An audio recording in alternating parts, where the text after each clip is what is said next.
for watching on YouTube. Please subscribe to the channel for this and future episodes. I'm going to thank my guest, Amanda Kazitsky, for being here. And Rosemarie Dombrowski will conclude tonight's show with a set of poetry. Rosemarie Dombrowski. Thanks, guys. I'm no musical act, so prepare yourselves for something less than a musical act, I guess. The first poem I'm going to read is called Anti-Chlorinated Feminism. The gospel of the journey is realizing that eating is a political act, that the woodstock of the mind is everywhere on a tiny planet like ours, that the inventory of the body is equivalent to the trauma that comes from crop dust in our eyes, carcinogens in the crotches of our panties, black women doing the math that put white men on the moon. And there are always more questions for consideration, like admitting that it's hard to tell who's shooting while we're praying with our eyes closed. The next few pieces I thought Russ would like. They're from a series of micropoems called Corpus callosum, which is the nerve tissue that separates the right and left hemispheres of the brain.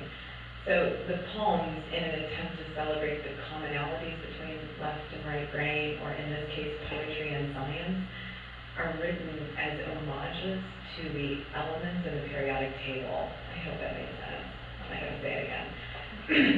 This one's called Hydrogen. This is when it's simplest, when it's one-to-one, when you're licking peanut butter off each other's fingers, watching the stars burn as you make love under a blanket of invisible gases for the very first time. Lithium. Your heart is light, like a stone with no mass. Your mind is dense with harried thoughts.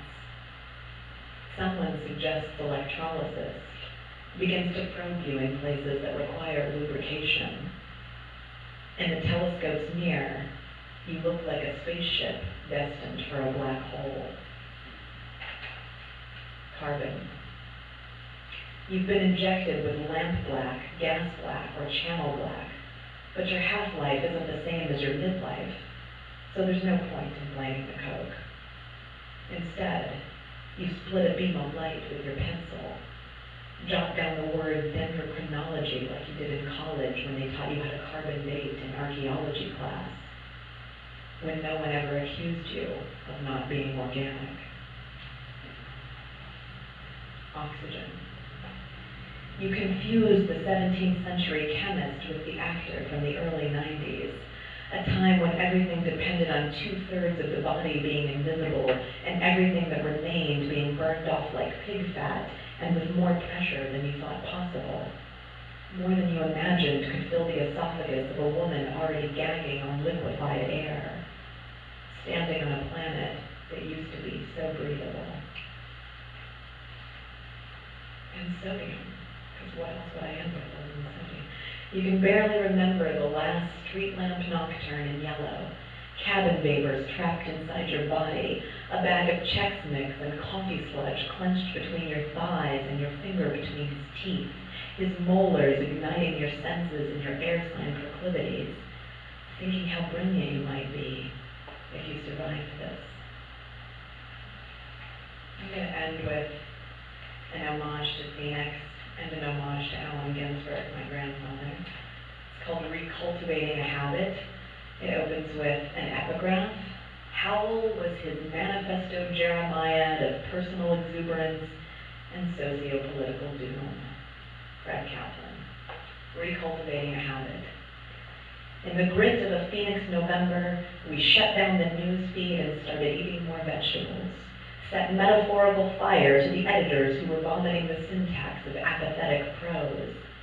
We read zines filled with radical poetics, saw teenagers in the streets marching under the vestiges of Chavez and Whitman, their limbs illuminated by the unholy light of government street lamps. We dreamed of selling our cars and retiring to Mexico, dropping tinctures of marijuana while dismantling automatic rifles in the deadly desert night, killing off the characters in the elitist mythology of Capitol Hill and pipelines.